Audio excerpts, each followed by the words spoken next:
हमारे संविधान की धज्जियां उड़ाई जा रही हैं और संविधान की शपथ लेने वाले माननीय सांसद, विधायक, मंत्री और जज मौन हैं।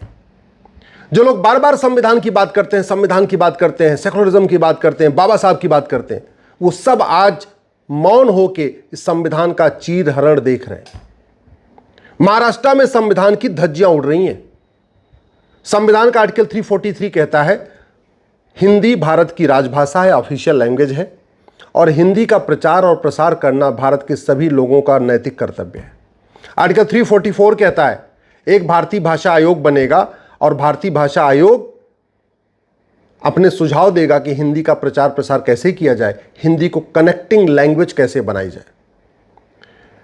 आर्टिकल 344 आगे ये कहता है एक भारतीय भाषा समिति बनेगी 30 लोगों की, उसमें 20 लोकसभा के सांसद होंगे, 10 राज्यसभा के सांसद होंगे, और वो समिति भी अपने सजेशन देगी कि हिंदी को भारत की कनेक्टिंग लैंग्वेज कैसे बनाई जाए। आर्टिकल 348 कहता है कि जब तक कानून नहीं बन जाता तब तक सुप्रीम कोर्ट और हाई कोर्ट में अंग्रेजी चलेगी, नहीं तो उसके बाद अंग्रेजी बंद हो जाएगी। और सबसे इंपॉर्टेंट, एक बार आप भी गूगल करके देखिए आर्टिकल 351 क्या कहता है। आर्टिकल 351 कहता है हिंदी का प्रचार प्रसार करना ये सरकार का दायित्व है। और आप आज क्या हो रहा है, हिंदी के विरोध में लोगों को थप्पड़ मारा जा रहा है। दुबई में आप हिंदी बोलेंगे कोई आपको थप्पड़ नहीं मारेगा, अरब में आप हिंदी बोलेंगे कोई आपको थप्पड़ नहीं मारेगा, अमेरिका में, कनाडा में, ऑस्ट्रेलिया में, ब्राज़ील में भी अगर आप हिंदी में बात करेंगे कोई आपको थप्पड़ नहीं मारेगा, बल्कि गर्व के साथ आपके साथ सम्मान के सामने झुक जाएगा। बोले अच्छा आप हिंदुस्तान के रहने वाले हिंदी बोलते हैं, आपका सम्मान करेगा।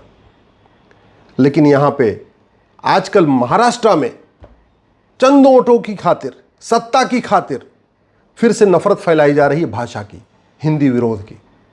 इसको हमें और आपको सबको मिलकर समझना पड़ेगा। ये क्यों किया जाता है जानते हैं? सत्ता की खातिर, केवल और केवल सत्ता की खातिर। जातिवाद का जहर घोला जाता है सत्ता के लिए, भाषावाद का जहर घोला जाता है सत्ता के लिए, क्षेत्रवाद का जहर घोला जाता है सत्ता के लिए, अगड़े पिछड़े की लड़ाई कराई जाती है सत्ता के लिए, दलित बनाम संवर्ण किया जाता है सत्ता के लिए, मजहबी उन्माद फैलाया जाता है सत्ता के लिए, 15 मिनट के लिए पुलिस हटा लो, हिंदुस्तान से हिंदुओं को ख़त्म कर दूंगा, ऐसे डायलॉग मारे जाते हैं सत्ता के लिए। और इस सब सत्ता के लिए आखिर सब लोग पागल क्यों हो रखे हैं? क्योंकि सत्ता आज की डेट में सबसे बड़ा फ़ायदेमंद धंधा है। राजनीति सबसे बड़ा फ़ायदेमंद धंधा है। तो अगर हमको जातिवाद, भाषावाद, क्षेत्रवाद, अलगाववाद, पंथवाद ये सब खत्म करना है तो सबसे पहले हमें करप्शन को ख़त्म करना पड़ेगा। अल्टीमेटली जो कुछ हो रहा है महाराष्ट्र में वो क्यों हो रहा है? क्योंकि पहली बात तो कानून का खौफ नहीं है। किसी को जाओ भाषा के नाम पे उसको 4 थप्पड़ मार दो, उनको पता कुछ होगा ही नहीं। पुलिस सत्ता के गुलाम है तो पुलिस अपने आप FIR करेगी नहीं, वो भी देखेगी अच्छा ऊपर से हमें आदेश आएगा तब हम FIR करेंगे, नहीं तो हम करेंगे नहीं। और पुलिस सत्ता के गुलाम क्यों है? 1861 का पुलिस एक्ट चल रहा है। उनके मन में खौफ क्यों नहीं है? खौफ इसलिए नहीं है कि अगर हम FIR हो भी जाएगा तो ज़्यादा कुछ फर्क नहीं पड़ेगा, हमारे खिलाफ कोई गवाही देने आएगा नहीं। नार्को पॉलीग्राफ ब्रेन मैपिंग कानून तो है नहीं। ये जिन्होंने हिंदी बोलने पे 2-4 लोगों को मारा है ना, अगर इनका narco polygraph brain mapping test करके पूछते कि तुम्हें किसने भेजा है, ये सारे अपने आकाओं का नाम उगल देते। और अगर इनको 10-20 साल सजा का खौफ होता तो दोबारा आकाओं के कहने पे भी किसी को थप्पड़ नहीं मारते। कभी आपने सुना Arab, Dubai, Kuwait, Bahrain, Abu Dhabi में किसी ने हिंदी बोलने पे किसी को थप्पड़ मार दिया हो वहाँ के किसी मुस्लिम ने? हिम्मत नहीं है। कभी आपने सुना चीन, जापान, सिंगापुर में, कोरिया में किसी व्यक्ति ने हिंदी बोला और वहाँ के किसी लोकल व्यक्ति ने किसी को थप्पड़ मार दिया हो? क्यों?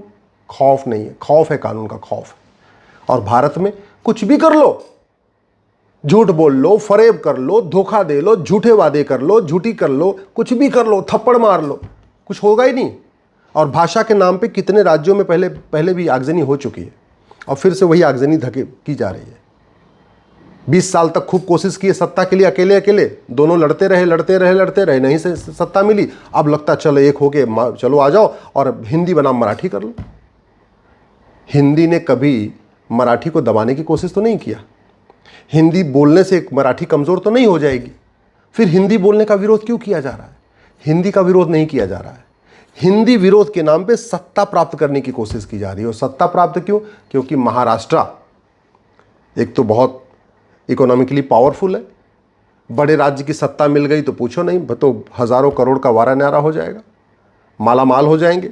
और बाकी महाराष्ट्र छोड़ो, अगर BMC मिल जाए, अगर मुंबई नगर पालिका मिल जाए तो भी करोड़ों का, मतलब 60,000 करोड़ का जो है उसका बजट है अकेले मुंबई का। कई राज्यों का जितना बजट है ना उतना मुंबई नगर पालिका बीएमसी का बजट है।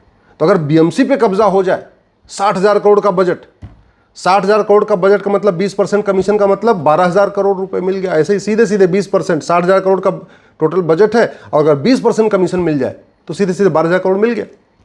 अब 12,000 करोड़ प्राप्त करने के लिए कुछ न कुछ करना ही पड़ेगा, लड़ाना पड़ेगा, मारना पड़ेगा, मारपीट करना पड़ेगा, दंगा कराना पड़ेगा, आगजनी करानी पड़ेगी। शायद ये बात हमें आपको समझ में नहीं आती।